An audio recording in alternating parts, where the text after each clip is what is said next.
Waalaikumsalam warahmatullahi wabarakatuh. Selamat datang saya ucapkan kepada Ibu Bapak Kepala Sekolah PAUD dari Gugus Singajaya.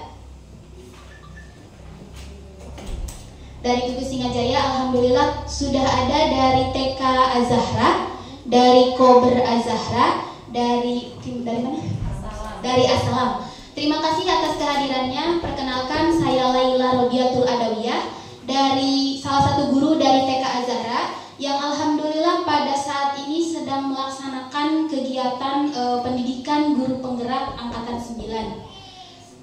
Pada hari ini, yaitu tepatnya di TK Az-Zahra, saya diharuskan untuk memberikan materi atau diberikan pemahaman terkait materi-materi yang telah saya pelajari selama mengikuti pendidikan guru penggerak kepada Ibu Kepala dan Ibu Guru PAUD, Kober dan TK.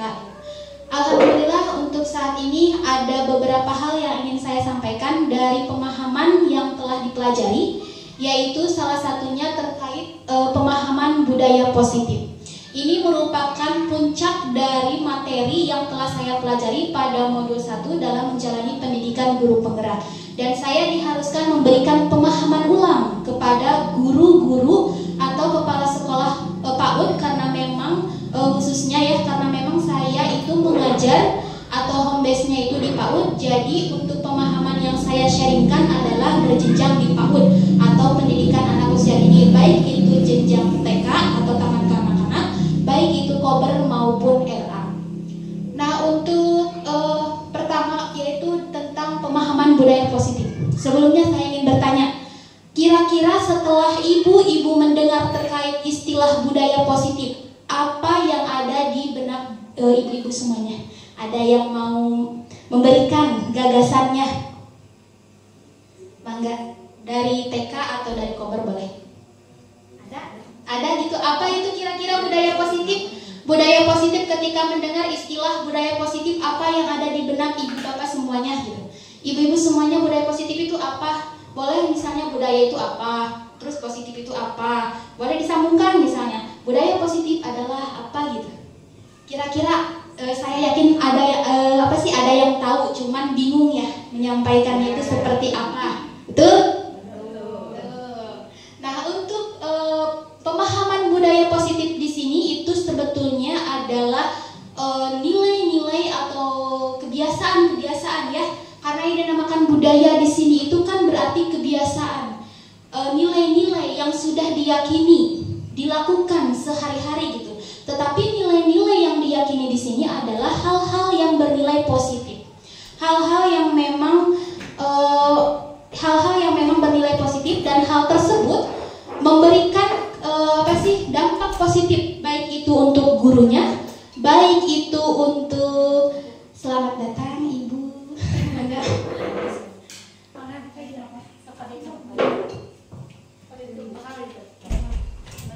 Dampak positif baik itu untuk peserta didiknya maupun untuk gurunya.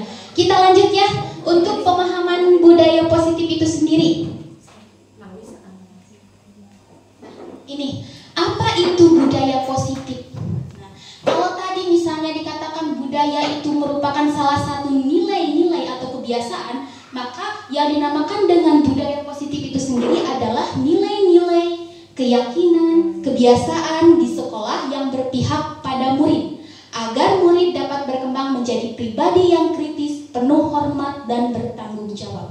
Kita bahas istilah satu persatu, yaitu yang berpihak pada murid. Maksud berpihak pada murid ini kita kembalikan lagi kepada filosofi pendidikan Ki Hajar Dewantara saat ini, di mana sekarang itu kita semuanya sudah tahu ya, bahwa paradigma pembelajaran kita sekarang itu diharuskan mengacu pada kurikulum merdeka, di mana kurikulum merdeka ini harus memahami situasi pembelajaran sesuai dengan kebutuhan murid, di mana pembelajaran tersebut disampaikan harus berpihak pada murid sesuai dengan kebutuhan murid, sesuai dengan pertumbuhan dan perkembangan murid. Dan ini kembali lagi kepada tujuan pendidikan dalam filosof pendidikan Ki Hajar Dewantara, di mana tujuannya itu adalah untuk menuntut segala kodrat anak, baik kodrat alam maupun kodrat zaman. Jadi kodrat alam dan kodrat zaman di sini adalah anak tumbuh berdasarkan kodratnya, karena setiap anak anak itu terlahir sudah memiliki potensi masing-masing, sudah memiliki bakat masing-masing, dan bagaimana cara guru dalam dalam mengembangkan potensi tersebut.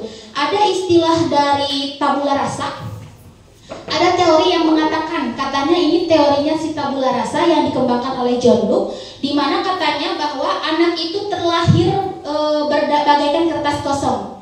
Nah, sudah tidak asing kan dengan istilah ini, anak terlahir dengan bagaikan kertas kosong katanya, di mana kertas-kertas tersebut itu harus dipenuhi oleh guru. Bagaimana guru mengembangkan peserta didik itu sendiri, dan bagaimana cara guru menebalkan nilai-nilai positif pada kertas itu. Jadi karakter anak di masa depan itu tergantung dari bagaimana cara mendidik dan membimbing peserta didiknya menuju pribadi yang lebih baik, sehingga menciptakan peserta didik yang memiliki akhlak mulia. Itu yang dimaksud dengan berpihak pada murid. Kemudian ada teori yang kedua mengatakan bahwa katanya anak itu terlahir bagaikan kertas kosong, namun sudah ada coretannya katanya. Tapi coretan tersebut masih belum penuh. Jadi tugas guru adalah memenuhi kertas tersebut yang penuh dengan coretan tersebut dengan nilai-nilai yang baik untuk anak, dengan pribadi yang baik untuk anak, dengan hal-hal yang positif untuk anak. Dan itu bisa dilakukan oleh guru bagaimanapun caranya ya, dalam kegiatan pembelajaran, mau itu melalui pembiasaan, mau itu melalui metode pembelajaran, itu bisa dilaksanakan. Kemudian teori yang ketiga itu mengatakan anak terlahir bagaikan kertas kosong yang sudah terisi penuh dengan coretan katanya ya. Jadi ketiga teori di sini itu pada intinya tergantung guru, bagaimana cara guru menekankan nilai-nilai positif anak di sekolah. Karena memang kita home base-nya itu di sekolah, bukan di rumah.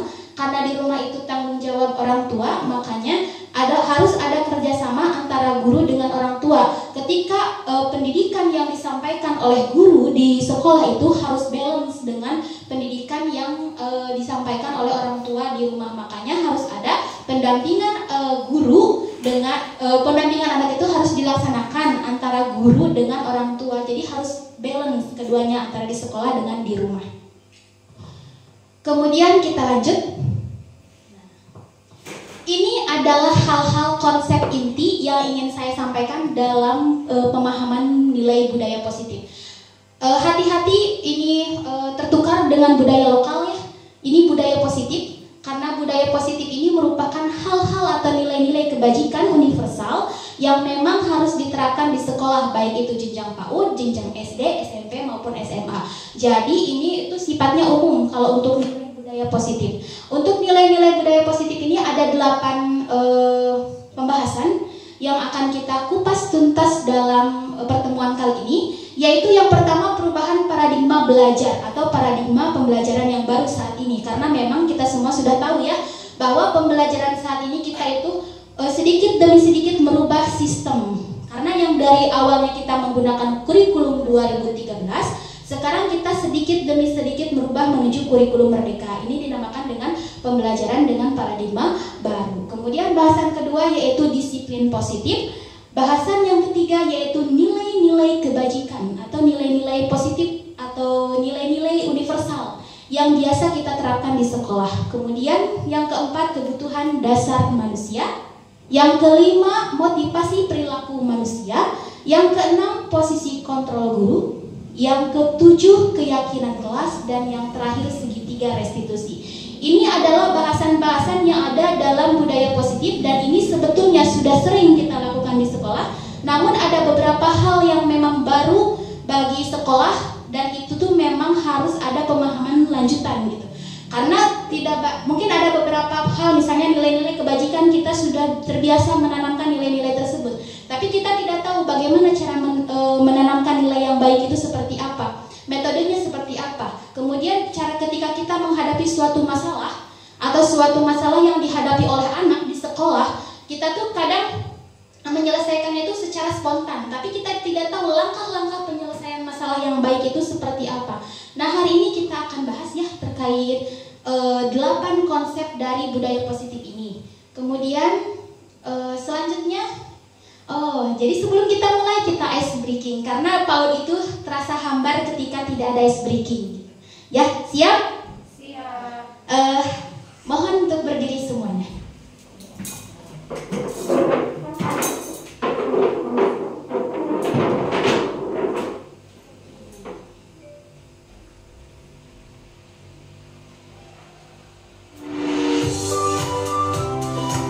Yang sudah tahu boleh ikutan, yang belum tahu ya ikutan.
Terima kasih ya sudah ikut ice breaking. Mudah-mudahan kalau yang belum tahu ini boleh digunakan di sekolahnya. Kalau yang sudah tahu, alhamdulillah.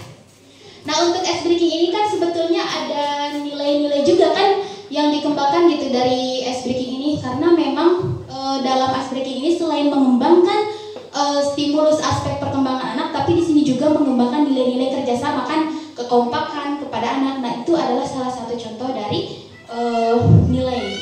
Kemudian selanjutnya,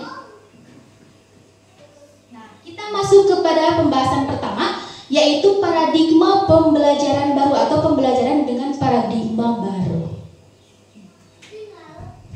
Pembelajaran dengan paradigma baru merupakan pembelajaran yang dirancang berdasarkan prinsip pembelajaran berdiferensiasi, sehingga peserta didik belajar sesuai kebutuhan dan tahap perkembangannya untuk mewujudkan profil pelajar Pancasila. Nah, untuk pembelajaran berdiferensiasi, nah Bapak, Ibu di sini ada yang tahu nggak berdiferensiasi itu apa? Ada yang mau gagasannya? Karena ini sering kita dengar ya, pembelajaran harus berdiferensiasi. Ada yang mau memberikan gagasan? Mau? Bu Nur? Filosofi untuk mengajar efektif. Ya, untuk mengajar efektif. Filosofi untuk mengajar efektif bisa. Ada lagi? Berdiferensiasi. Beragam dicampur. Beragam bercampur. Ada lagi? Jadi untuk pembelajaran berdiferensiasi itu sama dengan pembelajaran yang menyeluruh. Kalau di TK kita sering mendengar holistik integratif. Nah, untuk pembelajaran berdiferensiasi di sini itu disesuaikan dengan kebutuhan, minat, dan perkembangan peserta didik. Karena kita sudah tahu kan bahwa setiap anak, setiap murid, atau apalagi anak usia dini itu memiliki tempo perkembangan yang berbeda-beda, memiliki tahap pertumbuhan yang potensi yang berbeda-beda. Sehingga kita ketika memberikan pembelajaran harus disesuaikan dengan kebutuhan belajar murid. Jangan sampai kita tuh memberikan pembelajaran tanpa memperhatikan kebutuhan belajar murid. Nah, saya ingin bertanya, kira-kira ibu-ibu di sini pembelajaran yang disampaikan di sekolah itu berpusat pada anak atau berpusat pada guru? Berpusat pada anak. Kira-kira yang berpusat pada anak itu yang seperti apa?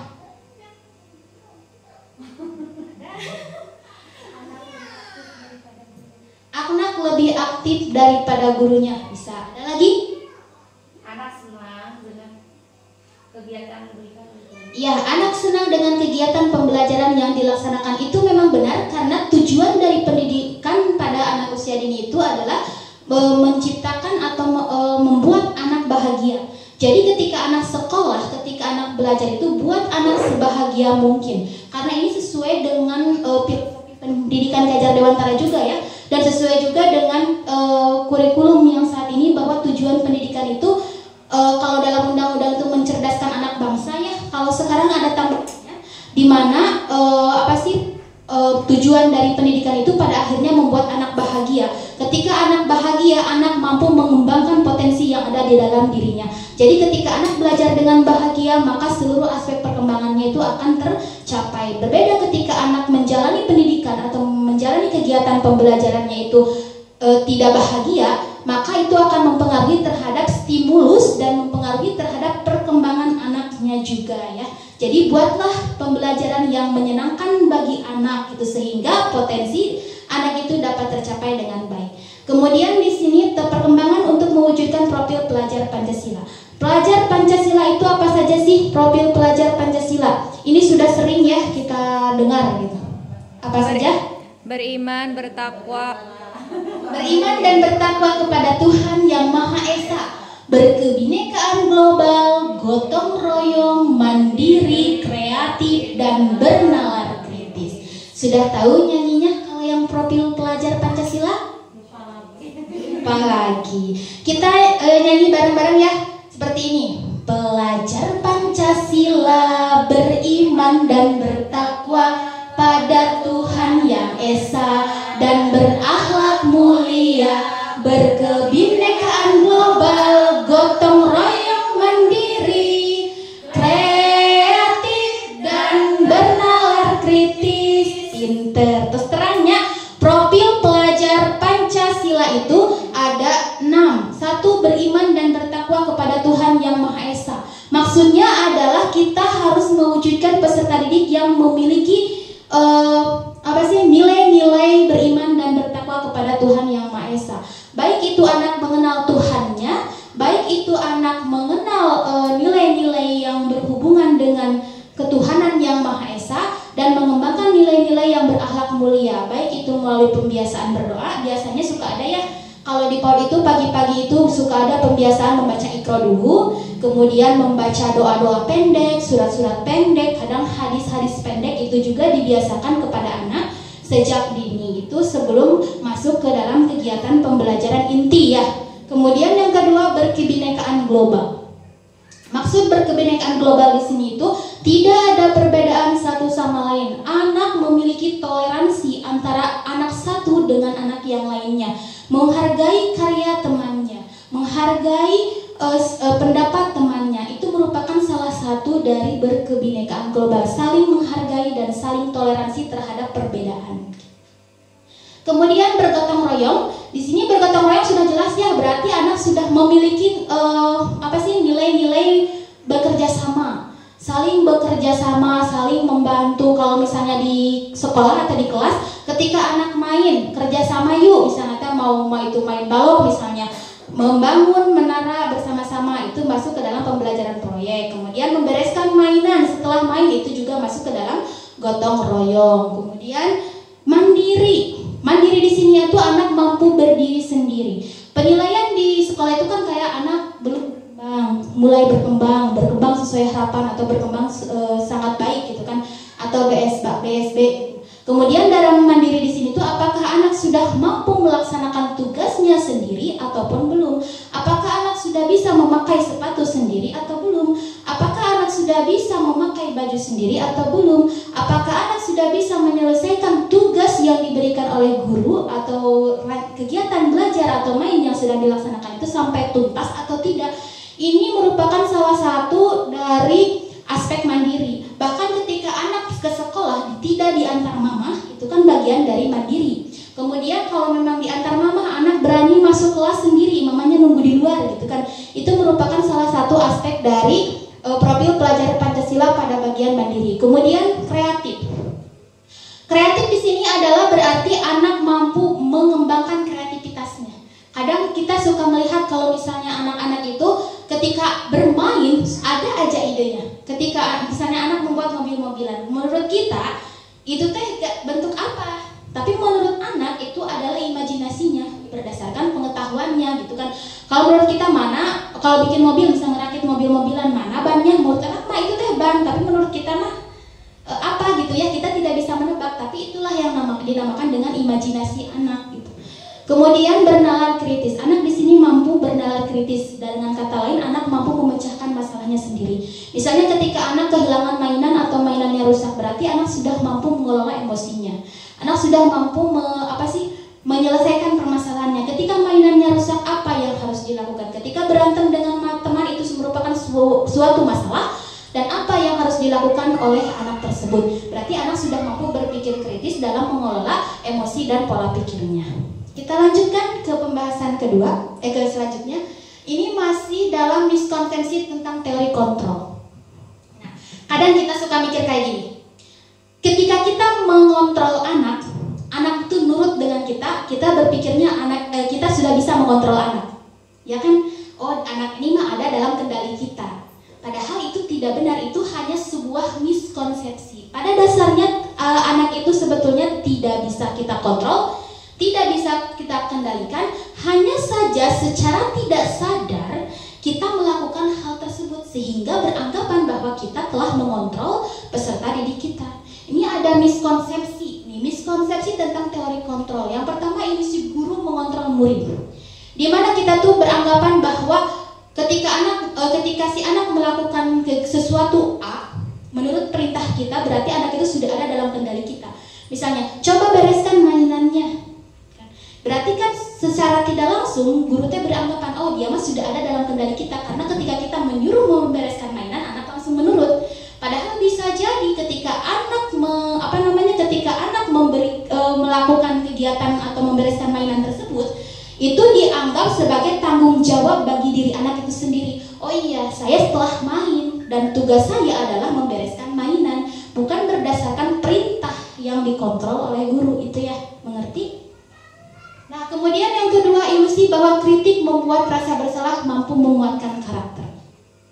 Kadang begini, kita diharuskan memberikan kritik terhadap apa yang telah kita miliki. Misalnya potensi kita lah, potensi kita sebagai guru, kita mendapatkan kritik, dan kritik tersebut itu kita anggap sebagai sesuatu yang membangun bagi kita. Tapi bagi anak sebagian besar kritik yang tersebut itu malah menjatuhkan anak.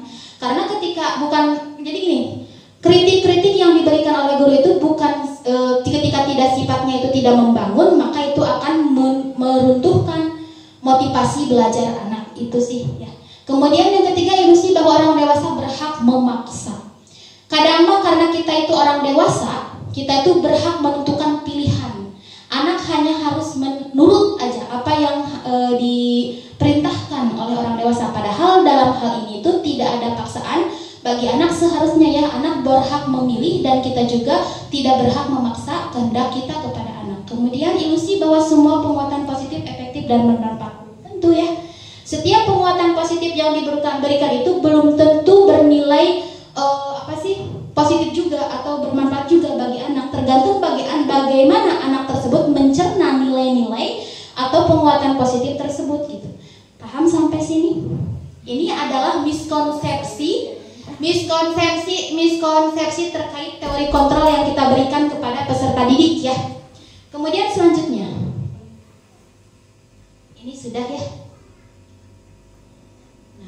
Kita akan bahas terkait mengubah paradigma stimulus respon ke pendekatan teori konsep. Kalau biasanya kita itu berada pada stimulus respon, nah di sini Kita itu sebetulnya ada di sini selama ini, termasuk saya. Kemudian stimulus kontrol, dan seharusnya kita itu berada pada bagian stimulus kontrol. Nah, untuk tahap pertama stimulus respon, misalnya realitas kebutuhan kita itu sama. Kadang ketika kita memberikan pembelajaran pada murid, semuanya itu sama kegiatannya, betul? Sama kegiatan pembelajarannya. Kalau misalnya hari ini kita akan belajar mewarnai, semuanya sama mewarnai. Hari ini kita akan belajar kolase misalnya, semuanya sama kolase. Seperti itu ya. Jadi di sini realitas kebutuhan kita itu sama, padahal seharusnya realitas kebutuhan kita itu berbeda. Setiap anak itu memiliki kebutuhan yang berbeda-beda. Misalnya ketika kita melaksanakan kegiatan kolase, belum tentu anak yang lain tidak menyukai kolase, tapi kita beranggapan bahwa kebutuhan belajar murid itu sama. Itu ya. Kemudian semua orang melihat hal yang sama, seharusnya setiap orang memiliki gambaran berbeda. Ini sama ya. Kemudian kita mencoba mengubah orang agar pandangan sama dengan kita, padahal seharusnya kita berusaha memahami perbedaan tersebut. Jadi kita tuh harus ada saling menghargai terhadap beberapa perbedaan. Kemudian perilaku buruk dilihat sesuatu kesalahan, seharusnya semua perilaku memiliki tujuan.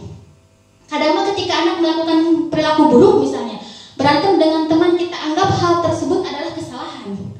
Tanpa kita tahu kenapa anak melakukan hal tersebut, pasti memiliki tujuan dan alasannya. Kadang kita langsung menjudge dan memberikan hukuman kepada anak gitu kan. Hukumannya misal kamu melakukan kesalahan, misalnya hukumannya kalau di PAUD itu apa misalnya? Misalnya ya ini mah misalnya berdiri atau di depan kelas, atau misalnya kamu apa gitu ya hukumannya, guru langsung memberikan hukuman, padahal kan seharusnya kita tanya dulu alasan kenapa anak melakukan hal tersebut atau kesalahan tersebut. Tapi insya Allah ya di PAUD mah tidak memberikan hukuman fisik seperti itu ya, tidak ya, insya Allah, alhamdulillah. Kemudian orang lain bisa mengontrol kita, tapi seharusnya dalam stimulus kontrol itu hanya kita sendiri yang bisa mengontrol diri kita. Jadi yang memiliki kendali terhadap diri kita sendiri itu adalah diri sendiri, bukan orang lain. Terkadang kita suka merasa insecure ya, aduh saya mah gak bisa, saya mah nurut aja, padahal hal tersebut dia sedang mengendalikan dirinya di bawah kendali dirinya. Jadi ketika orang tersebut merasa insecure dengan potensi yang dimilikinya, berarti orang tersebut itu memiliki kendalinya hanya sebatas itu. Jadi tidak tidak ada penguatan atau motivasi intrinsik untuk berkembang. Kemudian saya bisa mengontrol orang lain, padahal Anda tidak bisa mengontrol orang lain. Kemudian pemaksaan ada pada saat bujukan gagal, kolaborasi dan konsekuensi penciptaan pilihan yang baru. Nah, kalau dari stimulus respon itu biasanya kita mengikuti kegiatan itu berdasarkan bujukan, ikut-ikutan gitulah dengan orang gitu. Padahal seharusnya kita tuh bekerja sama dan berkolaborasi. Jadi tidak boleh ada saya mah ngikut aja harus gitu. Mau gimana lagi? Padahal kan seharusnya dalam kegiatan atau kegiatan-kegiatan tersebut itu dirancang itu berdasarkan kolaborasi antara guru satu dengan guru yang lainnya. Kemudian model berpikir menang kalah, model berpikir menang-menang. Jadi ini sudah jelas ya antara stimulus respon yang memang sering kita lakukan itu pada stimulus respon. Kita harus merubah pemikiran-pemikiran ini menjadi stimulus kontrol sebagai guru gitu ya. Kemudian selanjutnya kita bahas ke pembahasan kedua, yaitu disiplin positif. Nah, disiplin positif itu apa sih? Disiplin positif itu merupakan salah satu cara penerapan disiplin yang bertujuan untuk menumbuhkan kesadaran serta memberdayakan peserta didik dengan tanpa memberikan imbalan atau reward ataupun hukuman. Jadi inti nama dalam disiplin positif itu bagaimana cara kita mengajarkan nilai-nilai positif kepada anak agar anak mampu menjadi pribadi yang disiplin, mandiri, dan bertanggung jawab. Itu ya untuk disiplin positif. Kemudian sebagai pendidik tujuan kita adalah menciptakan peserta didik yang memiliki disiplin diri sehingga mereka berperilaku mengacu pada nilai-nilai kebajikan universal yang memiliki motivasi intrinsik dalam perubahan perilaku ke arah yang lebih baik. Nilai-nilai kebajikan universal itu apa sih? Apa sih? Motivasi itu masuk, toleransi, empati, simpati itu bagian dari nilai-nilai kebajikan universal. Kita lanjut. Selanjutnya, nah ini nilai-nilai kebajikan. Nilai-nilai kebajikan itu nilai yang disepakati sepakati bersama, lepas dari suku bangsa, agama bangsa maupun latar belakang. Jadi nilai-nilai ini sudah kita sepakati bersama nih di lingkungan di mana kita tinggal, di mana tempat kita bekerja, dan ini adalah nilai-nilai yang harus ada dan dipahami oleh setiap sumber daya yang ada di sekolah. Kemudian ini sebetulnya ada beberapa contoh nilai-nilai kebajikan universal, dan di sini saya membuat 3 berdasarkan profil pelajar Pancasila karena memang sekarang kita itu tujuannya menuju profil pelajar Pancasila.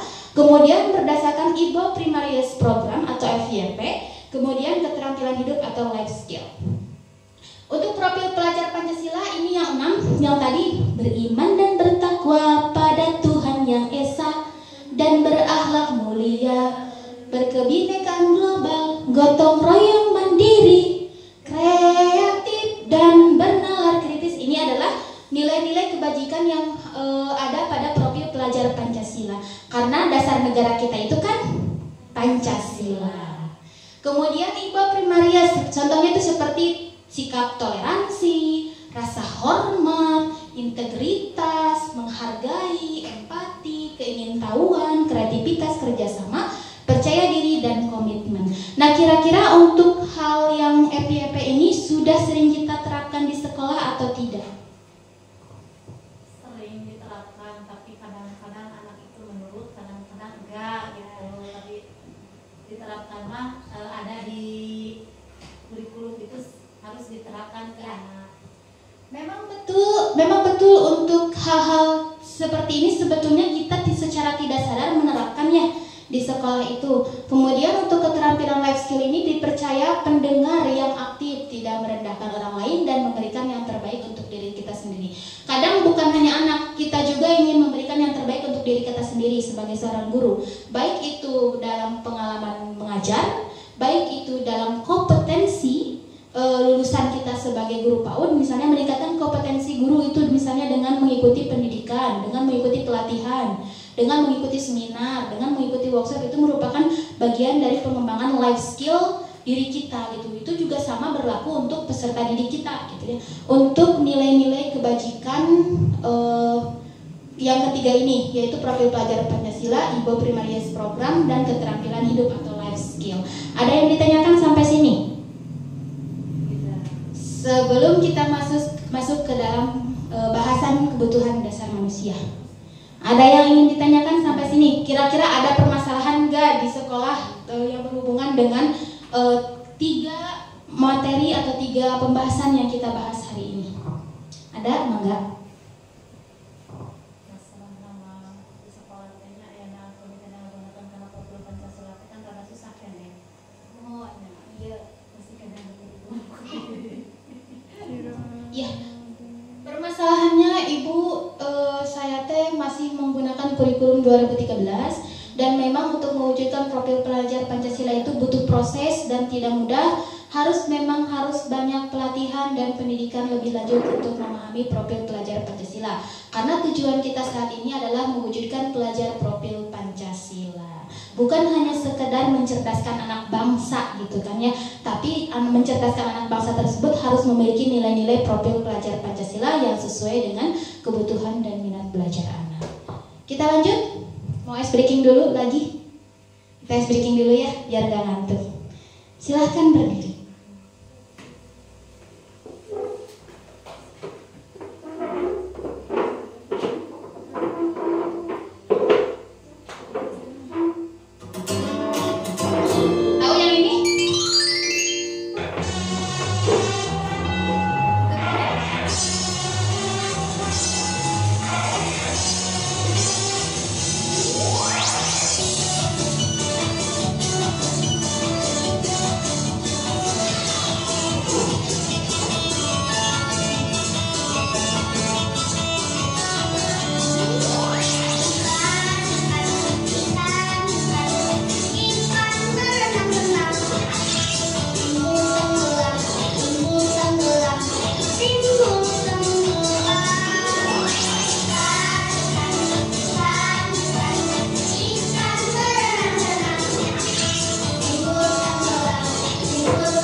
sudah ice breaking bareng lagi ya.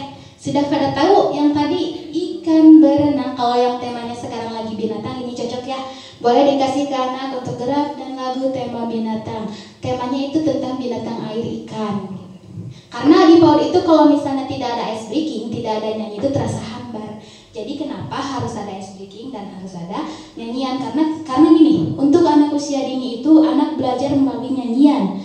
Karena kadang mah anak teh kalau misalnya melalui nyanyi itu lebih gampang nerapna daripada kita ceramah gitu kan. Kayak seperti sekarang saya ceramah gitu kan, itu kan akan membosankan untuk anak.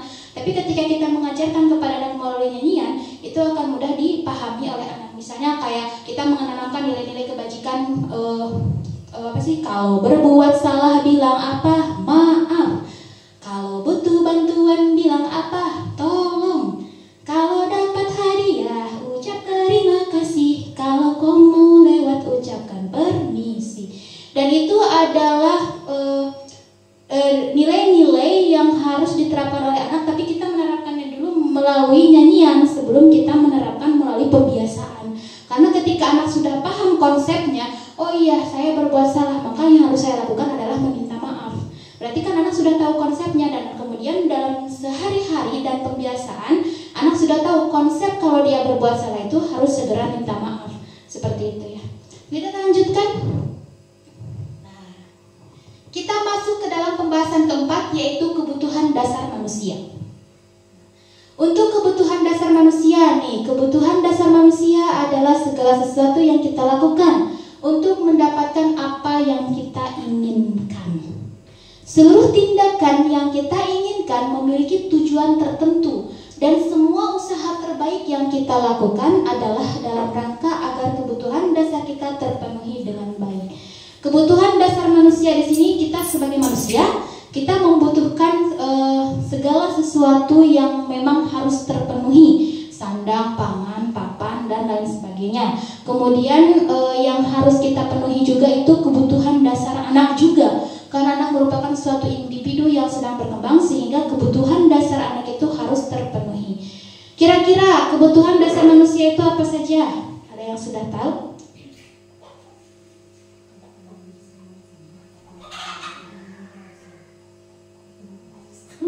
Kebutuhan dasar manusia, kita butuh apa sebagai manusia? Kita butuh makan, kita butuh pakaian, kita butuh air. Nah, kita butuh kesenangan juga, kita butuh kasih sayang. Ya, kita butuh healing gitu kan, untuk kesenangan, untuk melepaskan penat gitu kan. Itu adalah salah satu dari macam-macam kebutuhan dasar manusia. Dan itu tuh kita melakukannya setiap hari, tapi kita tuh nggak tahu, oh itu tuh kebutuhan dasar manusia ya. Padahal kita itu setiap hari menjalani rutinitas seperti itu.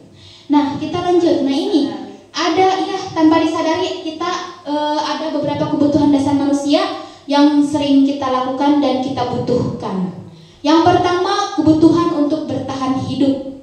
Karena kita merupakan makhluk hidup dan butuh untuk bertahan hidup, berarti kita butuh makan, butuh pakaian, butuh tempat tinggal, keamanan, dan kesehatan. Makan kita butuh setiap hari, butuh. Pakaian apalagi, keamanan tentu ya. Kemudian kesehatan juga itu merupakan bagian dari kebutuhan untuk bertahan hidup. Karena ketika kita tidak sehat, bagaimana kita akan bertahan hidup? Kadang kalau misalnya kita lagi sakit nih, badan terasa lemas, salah satu nikmat kita dalam hidup itu kan telah dicabut gitu kan, tidak ada. Maka sehat itu merupakan salah satu kebutuhan pokok, kebutuhan utama. Ketika kita sehat, kita bisa melakukan apapun dalam kehidupan kita sehari-hari. Kita bisa bekerja, kita bisa makan enak gitu kan, kita bisa berpakaian, kemudian kita juga bisa menjaga diri kita sendiri ketika kita sehat, berbeda ketika kita tidak sehat gitu kan. Kemudian yang kedua, kebutuhan kasih sayang dan rasa diterima. Kita pernah merasa seperti ini? Kadang mah ketika kita sedih misalnya kita butuh perhatian. Kita butuh seseorang yang memang bisa mendengarkan kita. Kita butuh seseorang yang peduli terhadap diri kita sendiri. Kemudian kita juga membutuhkan orang lain untuk diajak kerjasama, untuk diajak bersosialisasi, gitu kan. Kemudian kita juga memiliki kebutuhan untuk saling berbagi dengan teman-teman, gitu, karena kita itu merupakan makhluk sosial. Jadi kita tidak terlepas dari lingkungan sosial. Jadi kita tuh harus ada berkelompok. Ini sekarang kita sedang berkelompok, berarti kita tuh membutuhkan satu sama lain misalnya.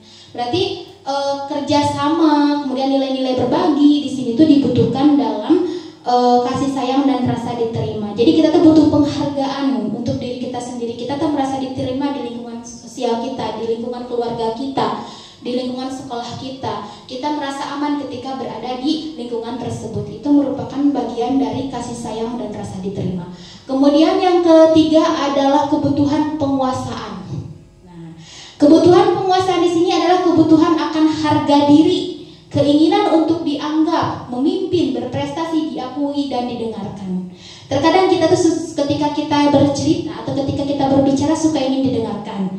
Nah, ini merupakan bagian dari penguasaan. Kadang kita tuh memiliki harga diri yang memang harus dijaga oleh diri kita sendiri. Gitu kan, itu juga merupakan bagian dari penguasaan. Kemudian keinginan untuk dianggap atau keinginan untuk memimpin. Kita tuh sebagai pemimpin untuk anak-anak kita. Untuk anak kita, untuk peserta didik kita tuh secara tidak sadar menjadi seorang pemimpin yang memang harus ditiru. Ditiru di sini adalah digugu dan ditiru. Ini sesuai dengan filosofi pemikiran Ki Hajar Dewantara juga, di mana bahwa guru itu memiliki nilai-nilai seperti Ingarso Suntulodo. Kalau Ki Hajar Dewantara mengatakan seperti itu kan, asas dari pemikiran Ki Hajar Dewantara itu yang pertama Ingarso Suntulodo. Guru itu harus menjadi panutan, harus menjadi teladan bagi peserta didiknya. Bukan hanya guru, tapi orang tua juga. Karena gini, pada dasarnya pendidik itu terbagi menjadi dua ya. Ada pendidik yang secara kodrati dan ada pendidik yang secara profesional. Kalau secara kodrati yaitu kita sebagai perempuan di mana kita menikah, memiliki anak, itu secara kodrat menjadi seorang pendidik bagi anak kita sendiri, gitu kan. Kalau yang pendidiknya secara profesional berarti kita menjadi pendidik di lembaga atau di satuan lembaga tertentu dengan mengembangkan profesionalitas kita, baik itu melalui pendidikan jenjang sekolah dulu misalnya S1 sarjana, kemudian mengikuti berbagai pelatihan untuk mengembangkan profesional dan kompetensi guru tersebut, mengikuti workshop dan lain sebagainya yang berhubungan dengan keprofesionalan dia menjadi seorang pendidik. Nah, itu. Kemudian yang keempat adalah kebutuhan dasar manusia akan kebebasan. Kebebasan di sini mandiri, memiliki pilihan, mencoba hal baru, mampu mengendalikan arah dirinya. Yang dinamakan bebas berarti dia bebas berekspresi, bebas melakukan apapun terhadap dirinya, bebas mengembangkan potensi yang ada dirinya, bebas melakukan segala sesuatu yang berhubungan atau yang menurut individu atau orang tersebut itu bermanfaat untuk dirinya sendiri, gitu kan. Itu adalah bagian dari kebutuhan dasar manusia akan kebebasan. Kadang mah kita bebas untuk memilih, bebas untuk berkreasi, bebas untuk bergaul. Itu adalah salah satu dari kebutuhan dasar manusia akan kebebasan. Begitupun dengan anak ya. Kemudian kesenangan, yang terakhir kebutuhan dasar manusia kesenangan yaitu bermain, humor, antusias, tertawa dan gembira. Ini sudah pasti ya. Untuk kesenangan di sini kita membutuhkan kesenangan bukan hanya anak. Kadang mah kita butuh tempat yang memang membuat diri kita tuh nyaman, membuat diri kita tuh bahagia, gembira, healing misalnya yang ke tempat wisata dan lain sebagainya. Itu adalah bagian dari kebutuhan manusia pada tahap kesenangan. Nah, jadi itulah kebutuhan dasar manusia: bertahan hidup, kasih sayang dan rasa aman, penguasaan, kebebasan dan kesenangan. Sudah paham sampai sini? Alhamdulillah. Kita lanjutkan. Motivasi perilaku manusia. Nah, yang kelima terkait motivasi perilaku manusia. Di sini ada motivasi ekstrinsik dan ada motivasi intrinsik. Nah, untuk motivasi ekstrinsik di sini adalah untuk menghindari ketidaknyamanan atau hukuman, untuk mendapatkan imbalan atau penghargaan orang lain. Kadang ketika kita melakukan sesuatu, bahkan anak melakukan sesuatu, pasti tujuannya itu ini, untuk menghindari ketidaknyamanan atau hukuman. Saya harus melakukan pekerjaan itu supaya tidak dihukum. Saya harus melakukan hal tersebut supaya saya tuh nyaman. Jadi biar ketemu dengan orang tersebut tuh biar gak ada canggung gitu. Kemudian saya kayaknya harus menghadiri rapat deh. Kalau misalnya nggak dihadiri rapat, nanti ketika ketemu nggak nyaman gitu kan. Itu kan tujuannya, motivasinya ekstrinsik dari luar. Kemudian untuk mendapatkan imbalan atau penghargaan dari orang lain. Ketika kita melakukan segala sesuatu atau ketika anak melakukan sesuatu, pasti tujuannya itu ingin mendapatkan reward atau penghargaan, baik itu pujian, baik itu bintang. Kalau misalnya di Polri ada bintang, baik itu hadiah itu baik berupa pasti benda dan lain sebagainya ya. Banyak gitu reward yang bisa diberikan dari perilaku manusia. Jadi motivasi ekstrinsik itu adalah motivasi yang berasal dari luar. Salah satunya itu yaitu untuk menghindari ketidaknyamanan atau hukuman, untuk mendapatkan imbalan atau penghargaan. Kemudian apa sih yang berhubungan dengan motivasi intrinsik atau motivasi yang berasal dari dalam diri kita sendiri? Nah, di sini untuk menjadi orang yang mereka inginkan dan menghargai diri sendiri dengan nilai-nilai yang mereka percaya. Nah, ini adalah motivasi intrinsik, di mana dalam motivasi ini anak memiliki motivasi dalam dirinya sendiri untuk menjadi pribadi yang lebih baik, memiliki nilai-nilai tanggung jawab untuk dirinya sendiri dan mencintai dirinya sendiri. Bahwa ketika anak melakukan hal tersebut itu karena memang dorongan dari dalam diri anak itu sendiri, bukan berdasarkan paksaan dari orang lain atau dari pihak luar. Itu adalah motivasi perilaku manusia. Selanjutnya, hukuman, konsekuensi, dan restitusi. Ada yang aneh nggak dengan ketiga istilah ini? Ada yang beda nggak? Hukuman, konsekuensi, dan restitusi. Ada yang beda nggak dari ketiga kata ini? Restitusi, ya betul, restitusi. Biasanya kita mendengar itu ada hukuman, ada konsekuensi, tapi kita baru mendengar istilah restitusi, betul?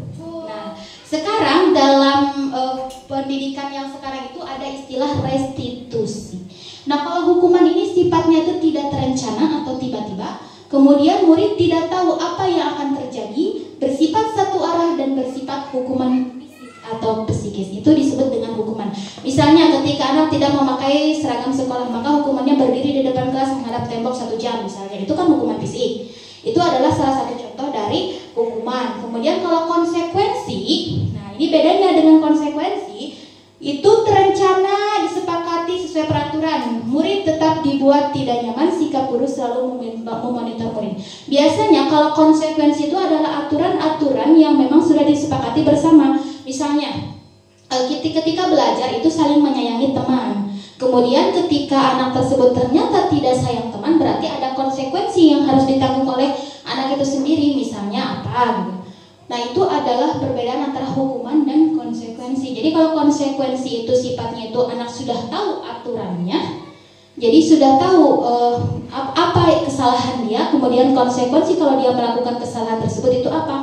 Kalau hukuman itu biasanya tidak terencana. Misalnya anak terlambat datang ke sekolah, hukumannya apa? Misalnya lari keliling lapangan, itu berarti hukuman namanya. Nah, sekarang kita bahas istilah restitusi. Nah, untuk istilah yang biasa, yang baru gitu ya, istilah restitusi ini adalah menciptakan kondisi bagi murid untuk memperbaiki kesalahan. Ini dinamakan dengan istilah restitusi. Jadi bukan lagi hukuman, bukan lagi konsekuensi, tapi bagaimana memperbaiki keadaan menjadi lebih baik. Jadi tidak ada hukuman dan konsekuensi dalam restitusi tersebut. Jadi di sini anak dan guru melakukan kolaborasi dan komunikasi untuk memecahkan suatu permasalahan terkait permasalahan yang sedang dihadapi oleh anak. Gitu. Di sini berarti posisi guru di sini sebagai manajer. Kita lanjut. Nah, 5 posisi kontrol guru. Nah, biasanya ini sering kita lakukan ya. Penghukum, pembuat merasa bersalah, teman, pemantau, dan manajer. Nah, ibu-ibu di sini biasanya di sekolah posisi kita sebagai guru kepada anak itu ada di posisi mana? Boleh lebih dari 1. Teman-teman, Semuanya. Pemantau, lagi pembuat merasa bersalah, terus semuanya berarti ya.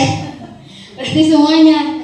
Nah, untuk posisi kontrol guru itu ada beberapa, ada 5. Yang pertama itu penghukum. Kita sebagai guru pernah menghukum anak? Pernah. Kemudian pembuat merasa bersalah, kita suka membuat anak itu buat anak merasa bersalah dulu, menyadari kesalahannya. Pernah? Sering. Kemudian kita sebagai guru itu suka berada pada tahap teman atau posisi kita itu teman dengan anak. Pernah? kebiasaan. Kemudian pemantau, kita mengobservasi setiap tindakan anak. Apakah pernah? Pernah, sering. Sering. Kemudian manajer, kita menjadi pemanajer atau penengah bagi anak dalam menyelesaikan suatu permasalahan. Apakah pernah?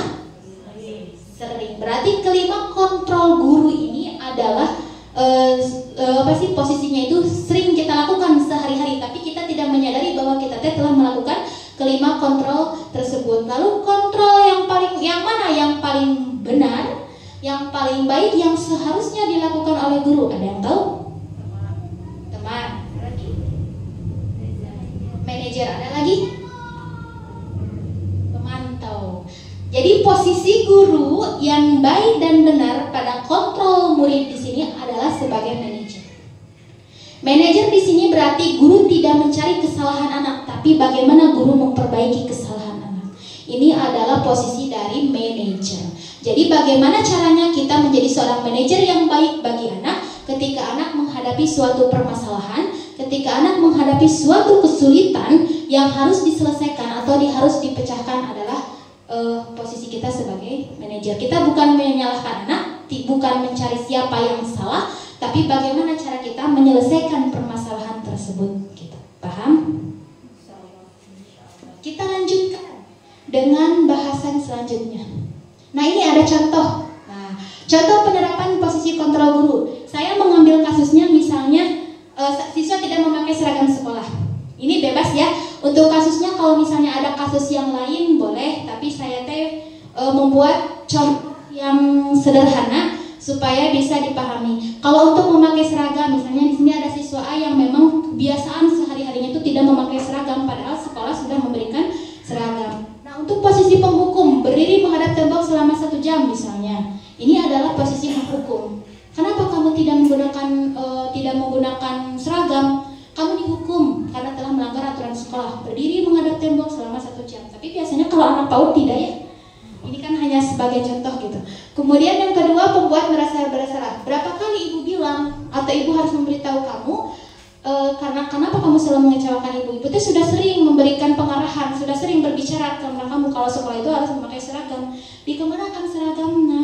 Kemana seragamnya gitu kan? Kenapa nggak dipakai? Gitu kan? Anak guru itu kan bertanya kepada anak-anak itu merasa iya ya, sekolah sudah memberikan seragam, tapi kenapa saya nggak pakai gitu kan? Itu kan adalah posisi kontrol guru sebagai pembuat merasa bersalah. Kemudian selanjutnya nih ada sebagai teman, ayo dong ikuti aturan sekolah, ngobrol biasa gitu kan. Tolong bantu ibu kali ini aja gitu. Ayo pakai seragam, besok nggak apa-apa ya. Kalau hari ini nggak apa-apa, besok pakai seragam ya. Berarti kan posisi kita itu bukan menyalahkan anak, tapi kita tuh posisinya tuh sebagai teman. Ya udahlah nggak apa-apa, tapi besok jangan lagi ya. Besok harus pakai seragam. Ini sama dengan pemantau. Kalau sudah melanggar peraturan sekolah, kamu tahu konsekuensinya. Berarti kan karena guru selama ini mengamati bahwa anak tersebut telah melanggar peraturan sekolah dengan tidak memakai seragam, berarti guru tuh tahu dan bertanya kepada anak, kamu tahu peraturan yang telah kamu langgar. Misalnya kamu tidak memakai seragam, maka kamu tahu konsekuensinya apa gitu kan. Berarti di sini kan guru tuh hanya tahu gitu. Kemudian selanjutnya yang terakhir itu adalah sebagai manajer nih. Apakah kamu tahu kesalahanmu? Kira-kira bagaimana kamu memperbaiki kesalahanmu? Berarti di sini itu guru tidak terus mengorek-ngorek kesalahan anak karena memang sudah tahu anak itu kan salah dan tidak menyalahkan siapa yang salah. Tapi di sini tuh guru lebih kepada bagaimana cara menyelesaikan masalah tersebut. Ini adalah ada pada tahap posisi manajer. Di sini ada pertanyaan. Nah, kira-kira ketika ada kata saya kecewa sekali dengan kamu, ini masuk ke dalam posisi kontrol apa? Penyesalan. Iya, penyesalan. Ini masuknya kepada posisi kontrol. Penyebab masalah. Pembuat merasa bersalah. Ini masuk ke dalam posisi kontrol, pembuat merasa bersalah. Kemudian kamu tidak pernah benar melakukannya. Ini masuk ke dalam posisi kontrol. Hukum, penghukum. Kemudian apa rencanamu untuk menyelesaikan masalah ini? Manajer. Ayolah lakukan demi ibu atau bapak. Teman. Teman. Nah, ini adalah beberapa contoh posisi kontrol yang dilakukan oleh guru gitu, baik itu sebagai penghukum, pembuat merasa bersalah, pemantau, teman maupun sebagai manajer. Dapat dipahami? Insyaallah. Oh, ada ice breaking lagi. Nanti lah. Kemudian untuk ice breaking, kita mau ice breaking lagi? Ada lagi satu lagi. Mau? Oke, berdiri semuanya.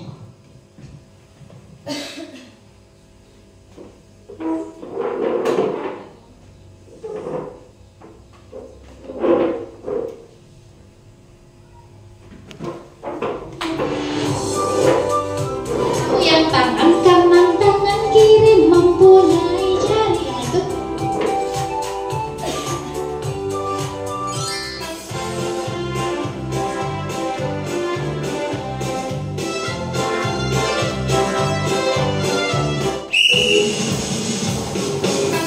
Siap ya, gerakan tangan dan kakinya.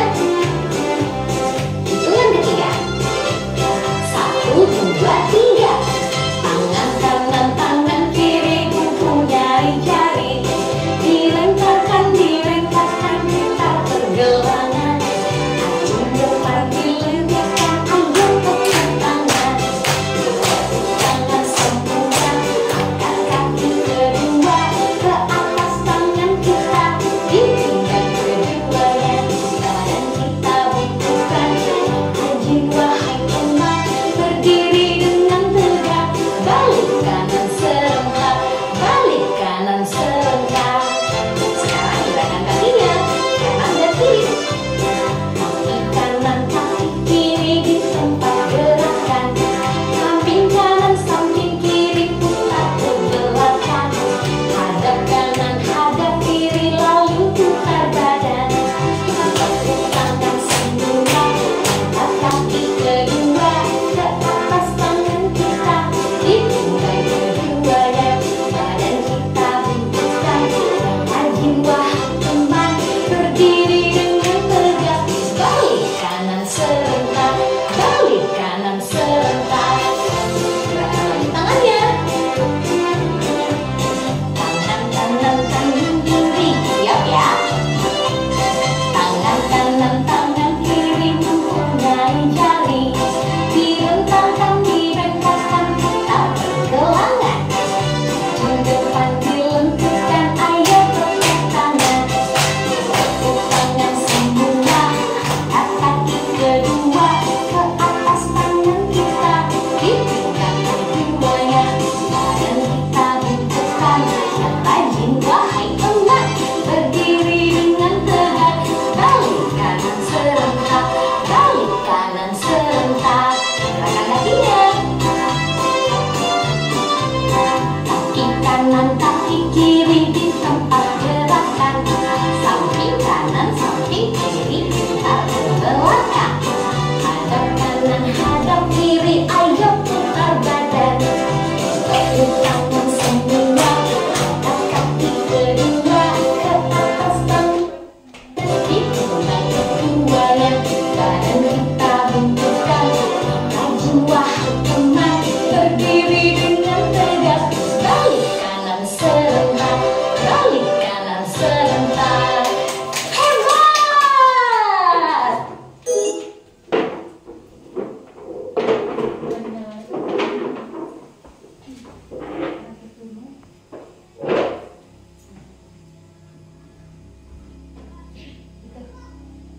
biar gak ngantuk ya. Karena kita masih ada 3 bahasan lagi. Ya. Untuk selanjutnya kita langsung saja keyakinan kelas. Nah, di sini ada pertanyaan, mengapa keyakinan kelas bukan peraturan kelas? Kira-kira ada yang tahu nggak? Kenapa sih keyakinan kelas bukan peraturan kelas? Kalau kita yang kita ketahui itu kan peraturan kelas. Di kelas itu kita memiliki aturan seperti ini, A, B, C, D gitu. Tapi kenapa kok sekarang mah disebutnya keyakinan kelas? Ada yang tahu? Kalau peraturan mah posisinya seperti dipaksakan.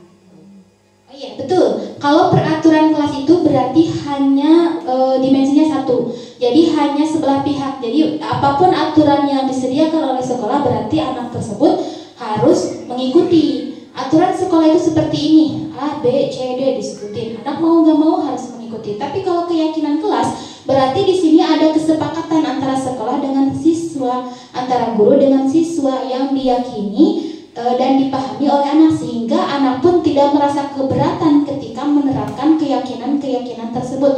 Misalnya kalau di kelas kita tuh harus sayang teman, siap? Siap. Kita harus saling berbagi, siap? Siap. Dan itu adalah keyakinan-keyakinan yang mudah dipahami oleh anak dan disepakati oleh anak ketika anak melakukannya di sekolah maupun di rumah tidak menjadi suatu paksaan gitu. Dan itu malah menjadi sebuah kebiasaan yang positif bagi anak itu sendiri. Kita lanjut.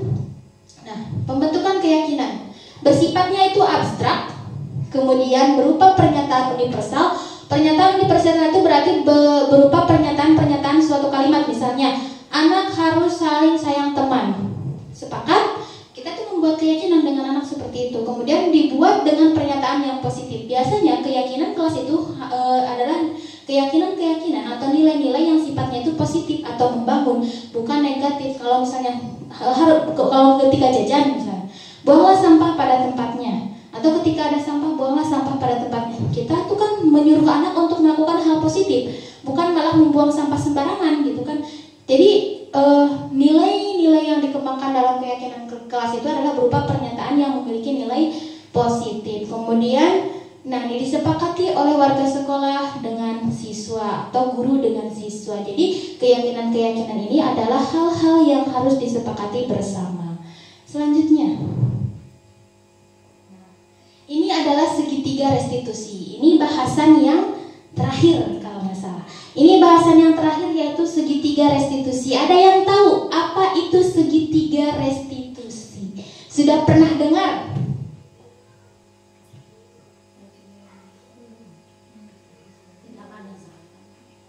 Ya. Kenapa disebut dengan segitiga restitusi? Karena ada 3 langkah dalam menyelesaikan masalah. Yang pertama, menstabilkan identitas. Yang kedua, validasi tindakan yang salah. Dan yang ketiga, menanyakan keyakinan. Jadi untuk segitiga restitusi ini adalah suatu proses dialog yang dilakukan oleh guru maupun peserta didik dengan mengikuti ketiga langkah tersebut. Ketiga langkah itu menstabilkan identitas, validasi tindakan yang salah, dan menanyakan keyakinan. Itu adalah segitiga restitusi.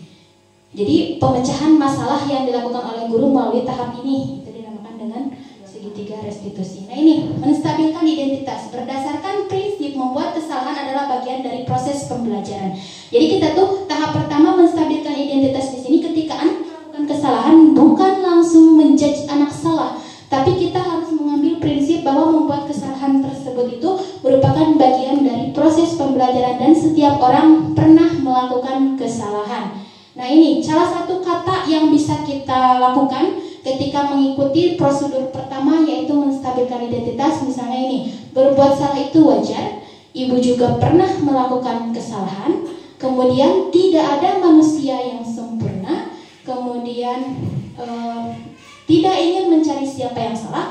Jadi ibu di sini tidak ingin mencari siapa yang salah, tapi ingin memperbaiki dari permasalahan tersebut. Ini sesuai dengan posisi kontrol guru sebagai manajer.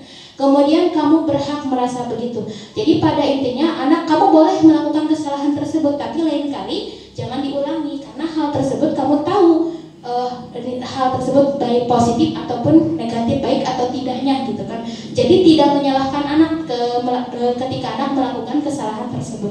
Kemudian yang kedua yaitu validasi tindakan yang salah. Di sini mengambil prinsip setiap perilaku berupaya memenuhi suatu kebutuhan tertentu. Jadi kita harus memahami dulu nih bahwa anak melakukan kesalahan tersebut itu memiliki tujuan tertentu. Misalnya anak berantem nih sampai kenyang-kenyang misalnya. Bahkan bajunya salah satu baju anak itu sampai lepas misalnya. Berarti kan ada alasan kenapa anak bisa melakukan hal tersebut. Jadi ada alasan, ada tujuan kenapa anak bisa berantem sampai seperti itu gitu. Ini ada kata-kata yang bisa digunakan. Misalnya kamu pasti punya alasan kenapa melakukan hal seperti itu. Kemudian padahal kamu bisa melakukan hal yang lebih buruk dari ini, tapi kamu hanya melakukan sampai sini saja. Berarti kan dengan kata lain guru itu masih menganggap anak itu baik. Ya, padahal kan secara halus itu tidak baik ya. Kemudian kamu patut bangga karena kamu berhasil melindungi apa yang penting bagimu. Misalnya anak berantem karena berebut mainan, karena dia tuh mempertahankan apa yang menjadi milik dia, apa yang menjadi hak dia. Itu adalah salah satu contoh dari validasi tindakan yang salah. Kemudian yang terakhir itu meyakinkan menanyakan keyakinan. Ini mengambil prinsip teori kontrol bahwa pada dasarnya kita termotivasi secara intrinsik. Ada beberapa kata yang diyakini, yaitu nilai-nilai apa yang disepakati dalam dalam tindakan tersebut.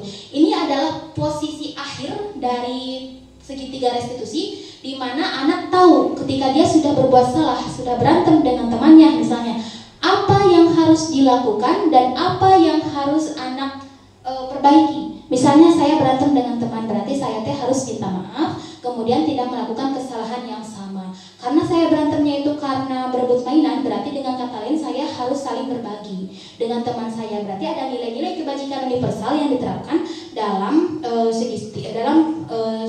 penyelesaian melalui segitiga restitusi. Ini ada contoh video. Nah, ini kebuka nggak ya?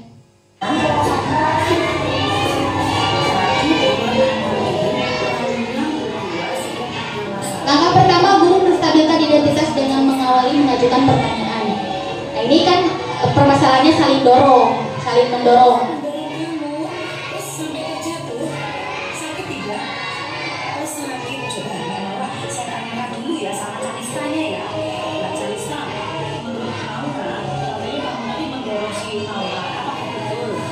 Menganalisa permasalahan, kenapa kamu mendorong?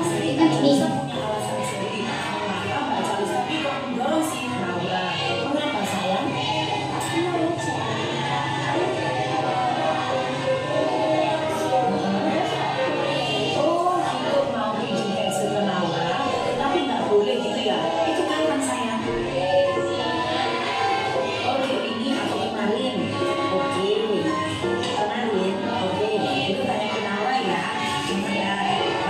Yang ditanyakan bukan hanya anak yang mendorong, tapi keduanya.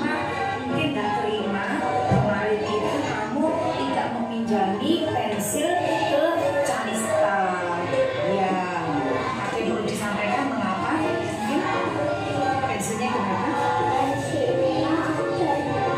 Terus?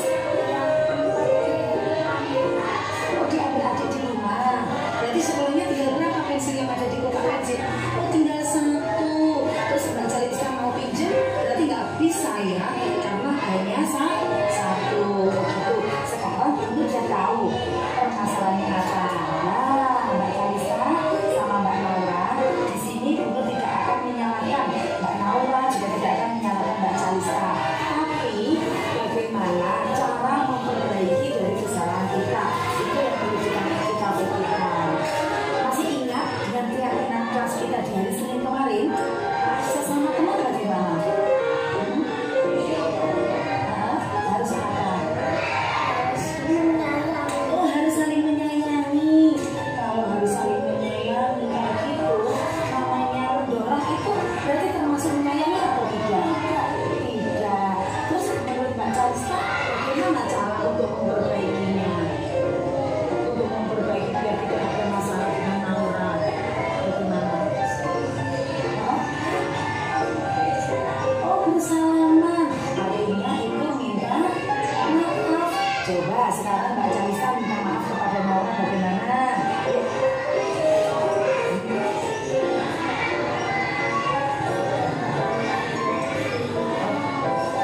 Alhamdulillah. Jadi seperti itu ya cara memperbaiki.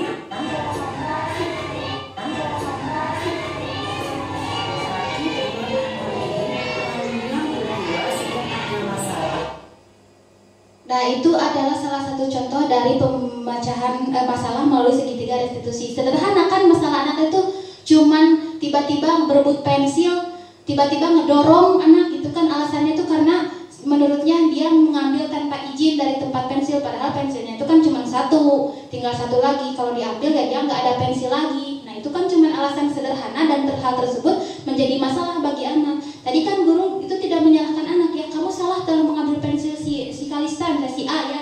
Tapi ternyata di sini posisi guru itu tidak mencari tahu siapa yang salah, tapi bagaimana mengambil barang orang lain itu merupakan perbuatan yang salah. Jadi di situ diberikan penguatan positif lagi oleh guru dalam menyelesaikan masalah. Jadi nanti kalau misalnya membutuh bantuan atau butuh pensil harus bilang dulu, harus pinjam dulu, jangan asal mengambil karena hal tersebut merupakan perbuatan yang tidak baik. Dan tadi kan sampai akhirnya dalam menanyakan keyakinan anak tuh tahu kan posisi anak itu harusnya bagaimana setelah melakukan kesalahan, berarti saling minta maaf, saling sayang teman dan saling berbagi. Itu adalah salah satu contoh dari penerapan segitiga restitusi. Ada yang ditanyakan sampai sini? Nah, sudah selesai, alhamdulillah. Untuk materi kali ini adalah penutup dalam penerapan program disiplin positif. Hendaknya guru memiliki standar kepribadian, profesional, dan sosial di mata guru maupun merefleksi dirinya dalam posisi kontrol saat ini. Bagaimana perjalanan dirinya menjadi among atau manajer yang menuntun murid-muridnya menjadi insan yang mandiri, merdeka, dan bertanggung jawab. Itu adalah menurut standar pendidikan nasional. Ini adalah akhir dari pembahasan kita terkait pemahaman budaya positif. Sebelum saya tutup, ada yang ingin ditanyakan? Ataukah sudah paham? Ya, boleh ditanyakan yang belum mengertinya atau belum pahamnya. Waktu yang tadi apa segitiga? Waktu untuk melaksanakan segitiga restitusi. Nah, untuk Waktunya waktunya kita mah guru cuma 1 atau 2, kan itu mah waktunya harus healingnya, dan jangan yang ribut, ada banyak orang, ada banyak anak. ya, Gimana caranya gitu?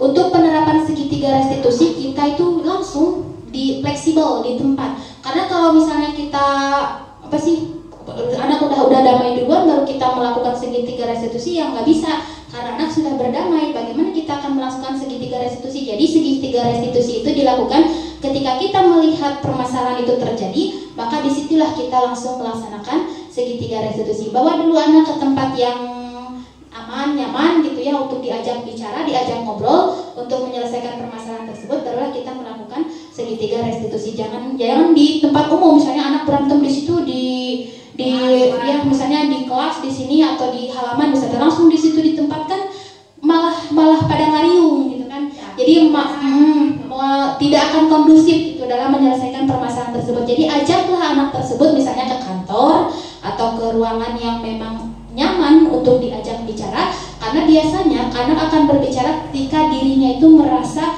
aman, ketika dirinya itu merasa nyaman untuk diajak ngobrol. Ketika sudah tenang, barulah anak akan menceritakan permasalahan dari apa yang telah terjadi atau yang pernah dilakukannya seperti itu. Kalau untuk segitiga restitusi, ada yang lagi?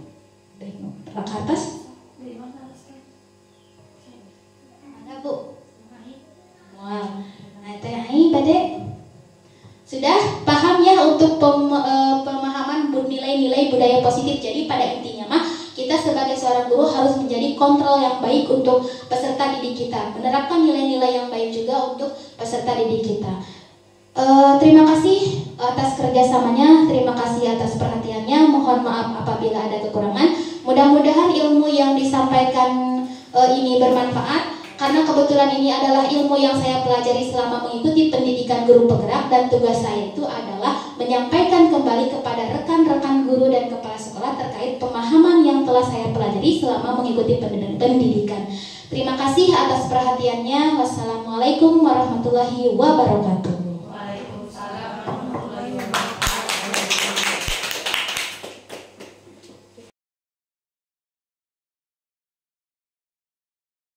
Anak soleh. Assalamualaikum warahmatullahi wabarakatuh. Selamat pagi anak-anak. Hari ini Ibu Ila dari TK Azahra mau bercerita tentang indahnya berbagi. Siap mendengarkan? Siap. Rahmat siap? Siap. Kita buka ya ceritanya, oke? Oh, jreng jreng jreng. Wah, di suatu hari yang cerah, Lula terbangun dari tidurnya. Tuh. Ekspresi tidur bangun tidur gimana? Oh, bangun tidur.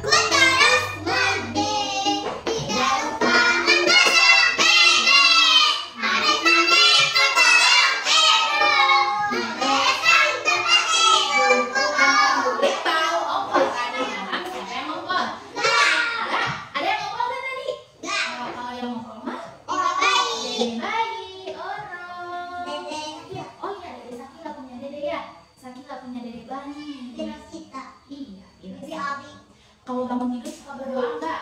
Suka.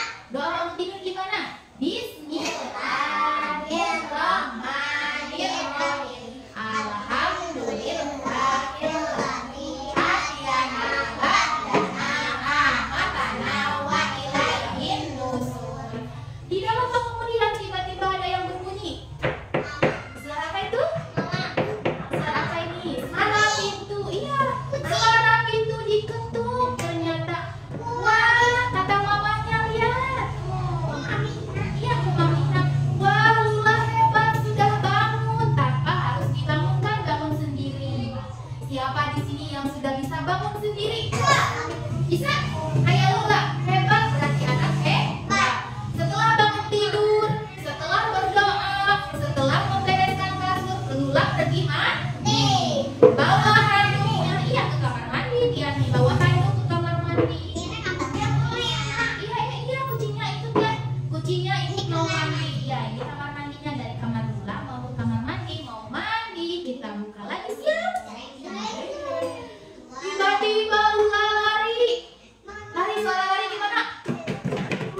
Mama, aku sudah rapi. Sudah pakai seragam. Siapa yang kalau mandi langsung pakai seragam pagi-pagi? Hebat. Seragamnya Sami. Ayah Roh, istrinya, 5 istri yang mau seragam.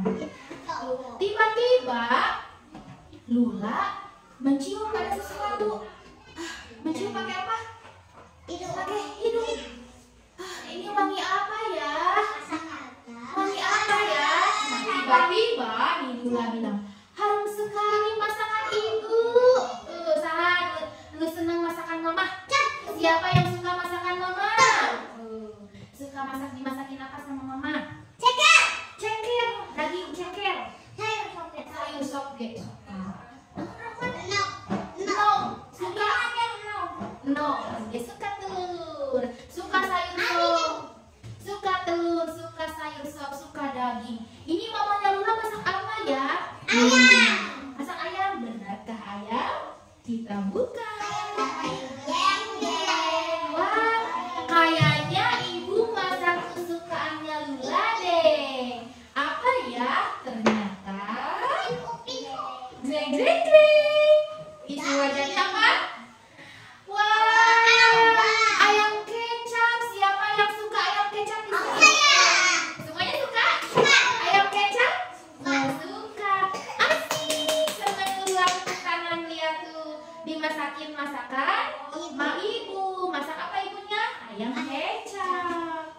Tiba-tiba Lula punya ide. Ide naon cing? Ada yang tahu? Apa? Apa cing? Lihat. Aduh.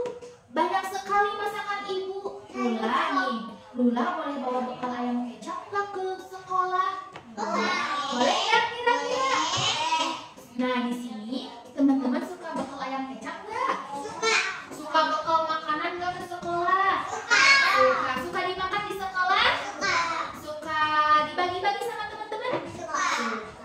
Terus mamanya Lula tuh penasaran. Lula, buat apa bawa bekal banyak-banyak ke sekolah? Kata mamanya. Terus kata Lula gimana? Buka.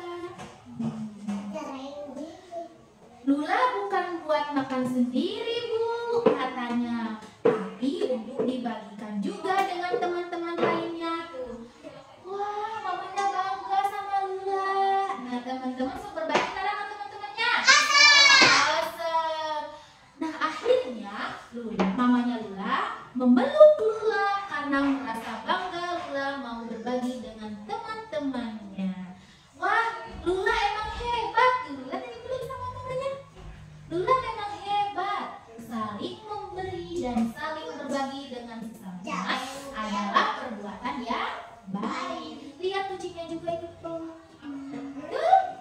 Tuh. Iya, Dina sampai anaknya ikut peluk. Hebat anak yang suka memberi dan berbagi, anak hebat. Anak hebat. Anak hebat siap dong. Mana jempolnya? Mana jempolnya? Ya, anak hebat suka berbagi. Buka lagi jangan ya. Penasaran gak? Hitung sampai 3. 1, 2, 3. Bagus ya nih. Lula pamit pergi ke sekolah. Dadah mama, dadah papa, dadah aa, dadah teteh, dadah siapa lagi? Dede. Jangan lupa salim. Assalamualaikum. Cenah iya. Oh ikum, Dede Sakila sudah bisa bilang ikum. Dede Sakila mau sekolah. Sesampainya di sekolah ketemu dengan teman-temannya. Ada berapa temannya? 2. Iya. Dulu Rosita. Nih, halo teman-teman, selamat pagi. Jawabnya? Salam, selamat pagi juga. Ada berapa temannya Lula? 2. Buka lagi jangan ya. Lula bilang ke temennya, teman-teman, Lula bawa apa ini?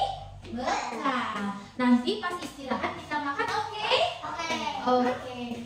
Tiba-tiba bel berbunyi. Gimana bunyi bel? Ting tong, ting tong, ting tong. Hore, waktunya istirahat. Akhirnya kita bisa makan bersama bekal yang sudah dibuat oleh mamanya Lula. Akhirnya iya, banyak yang makan bersama. Tuh ada bekal-bekalnya teman Lula, bekalnya Lula, berbagi itu semuanya berbagi. Siapa di sini yang senang berbagi? Mau berbagi? Besok kan bekal harus berbagi, belajar berbagi walaupun sedikit. Siap?